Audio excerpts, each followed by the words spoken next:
저는 보이스피싱 그리고 전기통신금융사기, 불법 사채, 금융범죄를 예방하고 법무부의 위촉을 받아서 분류심사원, 소년원 그리고 위기 청소년들에게 범죄 예방을 하고 있는 한국금융범죄예방연구센터의 연구소장 이기동입니다. 범죄는 딱 두 가지 유형입니다. 감언이슬로 유혹을 해서 돈을 편취해 가거나 아니면 협박을 해서 당황한 정황을 만들어서 돈을 편취를 해 가거나 딱 두 가지 수법입니다. 그렇기 때문에 검사를 사칭을 해서 이제 뒤에 설명도 이제 해드리겠지만 자기 명의가 뭐 대포통장에 사용이 되었다. 그리고 누구를 검거를 했는데 신분증이 발견이 되었다. 이런 식으로 당황한 정황을 만들어서 우리가 수사를 시작할 예정인데 협조를 하지 않으면 불이익이 간다는 이런 정황을 만들어서 이제 돈을 편취해가는 그런 수법이 많이 기승을 부리고 있습니다. 평소에 이런 문자 한 번씩 받아보셨을 겁니다. 뭐 해외에 있는 아마존 결제 사이트인데 뭐 청소기가 90만 원 결제되었습니다. 오, 예, 저도 받아봤습니다. 네, 예, 80만 원 결제되었습니다. 이런 결제 문자가 이제 결제가 되었다는 문자가 발송이 오면 나는 결제를 한 사실이 없는데 하면서 확인하는 사람들이 있습니다. 거기다가 전화를 한번 걸어보면 전화를 받습니다. 사기꾼이겠죠. 그렇죠. 예. 그러면 이제 좀 전에 이 결제 사이트에서 96만 원 결제되었다는 문자를 받았는데 어떻게 된 겁니까? 그러면 이제 이 사람이 사실 확인을 따져봐야 되니까 주민번호하고 이름을 불러달라 합니다. 네. 그러면 이제 취소를 해야 될 절차고 그리고 사실 확인을 해야 될 절차라 생각하고 주민번호하고 이름을 불러주게 돼 있어요. 그렇죠. 주민번호를 이거 가르쳐 줘야 됩니까? 물어보면은 아니 누가 잘못된 결제가 이루어졌는지 우리 회사에서도 확인을 해야 되니까 주민번호하고 이름 가르쳐 주는 건 필수입니다. 그렇기 때문에 이제 자꾸 끌려 들어가는 거예요. 주민번호하고 이름을 가르쳐 주면 그러면 96만 원 이거 청소기 결제했다는 사실이 없다는 거죠. 이런 식으로 이제 물어봅니다. 예, 저는 결제한 사실이 없습니다. 요즘에 이런 명의도용 사건으로 인해서 범죄가 많이 기승을 부리고 있는데 이제 2차 피해가 갈 수도 있으니 이 결제 내역은 취소를 해드리고 우리가 가까운 경찰서에 신고를 해드릴 테니까 2차 피해를 막기 위해서는 수사에 협조해 주시길 바랍니다. 이러면서 마치는 거예요. 그러면 결제도 취소가 되었고 경찰서에서 연락이 온다 그러니까 이제 이 좀 전에 이 기업 사칭을 하고 회사 직원을 사칭한 사람과 같은 사무실에 또 다른 사기범이 있습니다. 내가 이번에 회사 사칭을 했으니까 너는 이제 경찰 사칭을 하면 된다. 그리고 나서 전화를 끊고 다른 대포폰으로 또 이제 서울 수서경찰서, 뭐 중부경찰서, 지능범죄수사팀 누구누구입니다. 예, 이기동 씨 되시죠? 예, 맞습니다. 좀 전에 아마존 회사에서 결제 잘못됐다 해가지고 뭐 결제 취소한 사실 있죠? 정확하게 알고 있는 거예요. 왜? 같이 옆에서 벌써 시나리오를 짜서 입을 맞춰놓고 있기 때문에. 예, 그런 사실이 있습니다. 그리고 나서는 이제 더 큰 피해가 일어날 수도 있으니까 우리가 지금 수사 중에 있으니까 궁금사항이 있으면 다시 전화를 드리겠습니다. 이러면서 또 경찰도 요까지만 하고 마치는 거예요, 전화를. 그리고 나서 이제 20-30분 뒤에 그 경찰이 또 전화를 겁니다. 자, 지금 문제가 심각합니다. 이제 겁을 막 주는 거예요. 뭐가 심각합니까? 지금 부산에서 불법 뭐 성매매 하는 사람, 불법 마약 거래하는 사람, 그리고 보이스피싱 하는 사람들이 검거를 했는데 우리가 64명을 검거를 했는데 그 검거 현장에서 이기동 씨 그쪽 피해자 이름으로 된 통장이 15개가 발견되었다. 혹시 누구누구 알고 있느냐? 생판 모르는 사람 이름을 이야기를 하면서 이 사람 아냐고 묻는 거예요. 당연히 모르죠. 그러면 저는 그런 사람 잘 모르겠는데요. 일단 통장은 15개가 이제 압수 목록으로 우리가 갖고 있는데 이 통장을 그쪽이 만들어준 건지 개인정보가 유출되어서 이 사기범들이 은행 직원들과 짜고 가짜 신분증으로 만드는 건지 수사 중에 있으니까는 수사 협조해 주셔야 됩니다. 지금 검찰청으로 오시겠습니까? 이제 겁을 빡 주는 거예요. 검찰청에 안 가면 어떻게 됩니까? 지금 전화상으로 조사를 받을 테니까는 아무도 없는 곳으로 가서 이제 진술 내용이 오염되면 안 되니까 아무한테도 이야기하지 말고 기밀이 새나가면 안 된다. 이런 식으로 막 겁을 주는 거예요. 그러면 아마존 그 사이트에서 97만 원 결제되었다는 이상한 문자가 한번 왔죠. 경찰이라는 사람이 또 전화가 왔죠. 그리고 또 그 경찰서에서 또 누구가 검거를 했는데 또 대포 통장이 발견이 되었다 하죠. 이상한 정황이 자꾸 만들어지는 거예요. 자, 지금 이제 압수수색 영장이라면서 또 이상한 파일을 하나 보내줍니다. 자, 카톡 한번 보세요. 거기에 또 악성 앱이 심어져 있습니다. 파일 다운로드 받으세요. 이제 검사가 시키니까, 경찰이 시키니까 받을 수밖에 없는 정황을 딱 만들어버리는 거예요. 이제. 겁이 나니까 사람. 그렇죠. 이거 안 되면 구속 영장 맞아서 구속시킨다 그러니까요. 그래서 이제 파일을 다운로드 받는 순간에 핸드폰에 악성 앱이 딱 이제 설치가 되는 거예요. 그러면 이제 내가 어디에 전화를 걸어도 이 사기범들이 전부 다 당겨봤습니다. 누구하고 문자를 하는지, 어디에 있는지 전부 다 이제 핸드폰을 통제를 시켜버리는 거죠, 이제. 그리고 나서 이제는 자, 지금 은행에 통장에 어떤 통장 쓰고 계십니까? 이제 물어봅니다. 검사가, 경찰이 물어봅니다. 그래 됐었을 때는 우리은행 통장 쓰고 있습니다. 하나은행 통장 쓰고 있습니다. 쓰고 있는 걸 사실대로 이야기를 할 수밖에 없는 정황이에요. 우리은행 통장에 지금 돈 얼마 있습니까? 월급 받은 거 뭐 600만 원, 800만 원 있습니다. 그거 범죄 수익금일 수도 있으니까 절대 손대지 마세요. 이건 제가 정상적인 일을 해서 벌은 돈입니다. 그거는 우리가 판단하니까 지금 범죄자를 근거를 해가지고 그 통장에도 많은 범죄 수익금이 있는데 이 돈이 범죄 수익금인지 정상적인 돈인지 우리가 지금 확인을 할 때까지 절대 쓰면 안 된다. 안전한 계좌로 옮겨놔라. 수사가 끝나고 나면 우리가 이것을 다시 돌려줄 거다. 이런 정황을 딱 만들어버린 거예요. 이제 그것은 대포 통장이 구해졌었을 때 들어가는 시나리오예요. 왜? 돈을 송금하게 하는 정황들이니까. 근데 돈이 생각보다 액수가 커요. 통장에 돈 얼마 들었습니까? 이런 물어봤었을 때 8천만 원 들었습니다. 이제 금액이 컸었을 때는 계좌이체로는 승부를 못 본다는 걸 사기범들이 알아요. 은행에 지금 이제 들어가세요. 그래 해서 이제 이 돈을 우리가 직원을 보낼 테니까 전달하시오로 가는 거예요.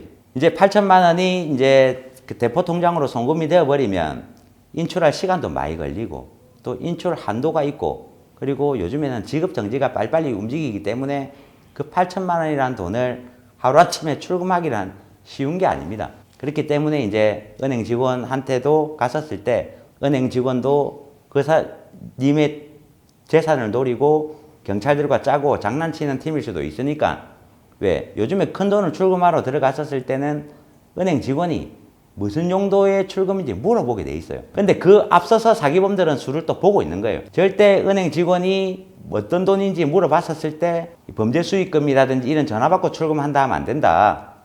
아들이 장가 갈 건데 집값을 이제 좀 구해주기 위해서 그리고 아들이 차를 산다 그러는데 이런 식으로 딱 문구를 만들어 주는 거예요. 그러면 이제 이 사람이 통장을 들고 자기 통장에 은행에 돈을 인출하러 가는데 자기 자식이 결혼 자금으로 쓴다 그러고 그리고 차 산다 그러고 그리고 영업장을 하나 연락을 하는데 보증금이 필요하다 그러고 그러니까 은행 직원들도 출금을 해줄 수밖에 없는 딱 정황이에요.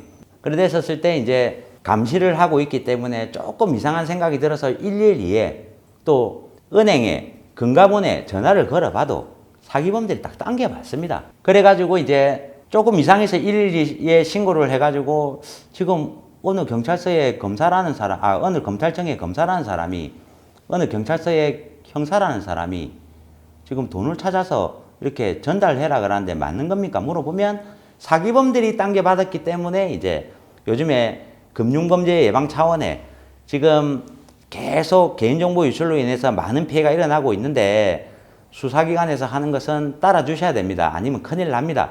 이런 식으로 이야기를 해버리니까 어디에 전화를 걸어도 사기범들하고 통화를 하고 있기 때문에 속수무책으로 당할 수밖에 없는 구조인 거죠. 그러니까.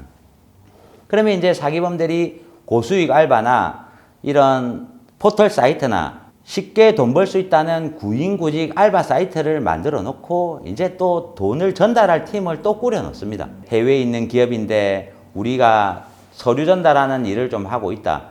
서류만 좀 받아서 전달을 해주면 일당 10만 원을 지급을 하겠다. 그리고 채권 출심팀인데 이제 채권만 좀 받아가지고 원하는 사람한테 좀 돌려주고 이렇게 배달만 좀 해주면 우리가 하루 일당 10만 원 지급하겠다. 이런 식으로 수많은 광고를 해놓고 전국의 많은 사람들을 일할 수 있는 팀을 딱 꾸려난 거예요. 그러다 보면 이제 이 피해자가 대구다. 그럼 대구에 있는 사람 보고 돈 받아라 그러고, 부산이다. 부산에 있는 사람 보고 돈 받아라 그러고, 그런 식으로 이제 8천만 원을 들고 나오는 사람은 검사가 범죄 수익금인지 아닌지 이것을 이제 우리가 보관하고 있다가 수사가 끝나면 돌려준다 그러니까 이제 이 사람은 그 위에 범죄자가 시키는 대로 돈만 받아가지고 검찰청에서 왔다 그러고 채권 추심팀에서 왔다 그러고 이런 식으로 이야기를 하면서 돈만 받아서 딱 이제 사라지는 이런 범죄가 많이 기승을 부리고 있습니다. 일단 전화 발신 번호부터 봐야 돼요. 발신 번호. 네, 이게 검찰청 번호가 맞는지, 은행 대표 번호가 맞는지. 근데 해외에서 대부분 오는 문자는 006, 007, 이 말도 안 되는 해외 문자 발송이라고 딱 찍혀 있습니다. 여기서 해외에 있는 검찰청에서 전화가 온다는 것 자체가 첫 번째는 말이 안 되고, 그리고 또 문자가 이래 왔었을 때는 그것도 문자 발신 번호를 딱 봐야 됩니다. 그러면 국민은행입니다 하면은 국민은행 대표 번호가 있을 거고, 그게 아니었을 때는 그냥 다 스팸이라고 보셔야 되는 거죠. 그리고 내가 대출이 되는지 안 되는지는 그 누구보다도 자기 자신이 잘 압니다. 신용이 안 좋은 사람은 대통령이 와도 대출이 안 됩니다. 이거는 뭐 은행장하고 우리가 친하다, 지점장하고 친하다, 그 다 사기꾼들의 가문이설이니까 내가 대출이 안 된다고 생각했을 때는 어디 가도 안 된다고 생각하고 이제 수수료를 보내라, 그리고 뭐 작업비를 보내라, 통장을 보내라, 핸드폰을 보내라, 거래 내역을 만들어야 된다. 전부 다 100% 사기꾼이에요. 99%도 아니고. 너 자신을 알라네요. 그렇죠. 안 되는 거는 안 되는 건데 거기에 이제 기준의 대출을 상환을 하면은 대출금을 저금리로 해주겠다. 근데 상환하는 방식이 보면은 가상계좌도 아니고 그 법인명도 아니고 이상한 전달을 해라 그러고 계좌이체해라, 그 개인 계좌의 계좌이체해라 그러고, 그게 결국에는 말이 안 되는 소린 게 정확한 재무와 회계를 맞추기 위해서는 그 법인의 정확한 가상계좌라든지 법인의 정확한 법인명으로 입금을 해야 되는데 이게 전달을 했었을 때는 이건 횡령입니다. 그렇죠. 현금을 배임이죠. 그렇죠. 할 이유가 없는 거잖아요. 그거는 국민은행에서 큰 은행에서 정확한 은행에서 그렇게 할 이유가 없는 거고, 그건 직원들이 했다가는 범죄 행위입니다. 그건 진짜. 그거는 100% 말도 안 되는 소리고, 결국에는 모르는 사람이 이제 전화가 왔었을 때는 이 전화 걸어오는 사람과 이 SNS에 말 걸어오는 사람과 카톡에 말 걸어오는 사람이 누군지 확인부터 해야 됩니다. 이 사람이 진짜 검사가 맞는지, 이 사람이 은행 직원이 맞는지, 이 사람이 우리 아버지가 맞는지, 지인이 맞는지, 이 사람이 진짜 뭐 내가 일을 본다고 했었을 때 공공기관인 사람이 맞는지, 이거 확인도 하지도 않고 이제 일을 진행을 했다가는 엄청난 이제 피해가 오는 거죠. 근데 내 상식으로 생각을 했었을 때 이거 조금 이상하다. 이상하다는 정황이 검찰청에서 안전한 계좌로 돈 보내시오. 검사 직원한테 돈 전달하시오. 그리고 저금리로 대출해 줄 테니까는 기존 대출을 상환하기 위해서 개인 계좌로 돈을 보내시오. 그리고 전달하시오. 이거는 누가 봐도 이상한 정황입니다. 경험이 없어서 이게 맞을까 안 맞을까. 근데 내가 원하는 기간에 전화를 걸어봐도 이상한 소리 하는 사람들은 내 핸드폰이 악성 앱에 감염될 확률이 매우 높으니까 이제 내 전화가 내 전화기로가 아닌 가족들 전화기나 지인들 전화기로 잠깐 빌려가지고 공공기관에 내가 원하는 기간에 전화를 걸은 다음에 일을 보는 것이 현명한 방법입니다. 하나 범죄를 예방을 하고 또 다른 것이 또 문제가 되고 이런 방법으로는 이제 좀 건절하기가 힘들어요. 왜? 자고 일어나면 수법은 바뀌어 있습니다. 그러면 해외에서 어떤 전화로 전화가 오고 어떤 걸로 스팸 문자가 오고 포털 사이트에 어떤 계정으로 광고를 하는지, 모든 금융범죄에 광고할 수 있는 계정, 모든 금융범죄에 이제 착발신으로 사용돼가는 대포폰, 첫 번째 이것이 사라져야 됩니다. 그것도 자기 계정이면 상관이 없는데 타인 명의의 계정, 주민번호하고 전화기만 갖고 있으면 계정이 생기니까 그걸로 전부 광고를 올리는 거예요. 그렇죠. 마약 광고, 그리고 스포츠 토토 광고, 성매매 광고, 그리고 뭐 소액 대출해준다는 광고, 통장 산다는 광고, 판다는 광고, 대포폰 판다는 광고, 그걸로 다 올립니다. 광고를. 그럼 그 광고를 막아줘야 그게 예방인 거지. 운이 좋아가지고 여기 전화 걸었는데 이제 요리조리 피해가는 그런 대책 방법이 아닌, 해외에서 이런 광고가 안 와야 되고, 한국에서 이런 광고가 안 와야 되고, 한국에서 이런 전화가 안 걸려와야지만 이게 범죄 예방이라고 생각합니다. 그리고 또 더 하나 더, 모든 금융범죄의 인출 도구로 사용되는 대포통장, 이것이 사라져야 됩니다. 모든 범죄자들이 다 이것을 들고 다닙니다. 왜? 자기 자신을 숨기기 위해서, 계획적인 범죄를 하기 위해서. 근데 지금도 이 시간에는 누군가는 통장을 만들어주고 있습니다. 왜? 알고도 만들어주는 사람, 모르고 만들어주는 사람. 근데 알고 만들어줘도 모르고 만들어줘도 다 솜방망이 처벌로 끝난다는 거. 그럼 이런 통장이 인출처한테 딱 넘어가는 순간에 이제 누군가는 그 통장으로 어떤 피해가 발생하게 돼 있는 거예요. 그러면 이 통장이 범죄자들한테 안 가게끔 하는 것이 범죄 예방입니다. 지금 요거 하나 건절되면 다른 게 나타나고, 요거 하나 건절되면 다른 게 나타나고, 이게 예방이 아닌, 통장이 없으면 자기 통장으로 절대 못 받습니다, 돈을. 왜? 검찰 조사 받아야 되기 때문에. 근데 지금 이 시간에도 누군가는 통장 만들어주고 있고, 만들어서 걸려도 솜방망이 처벌로 끝나고, 정부에서는 좀 국민들한테 통장 핸드폰 만들어준 행위가 범죄라는 것을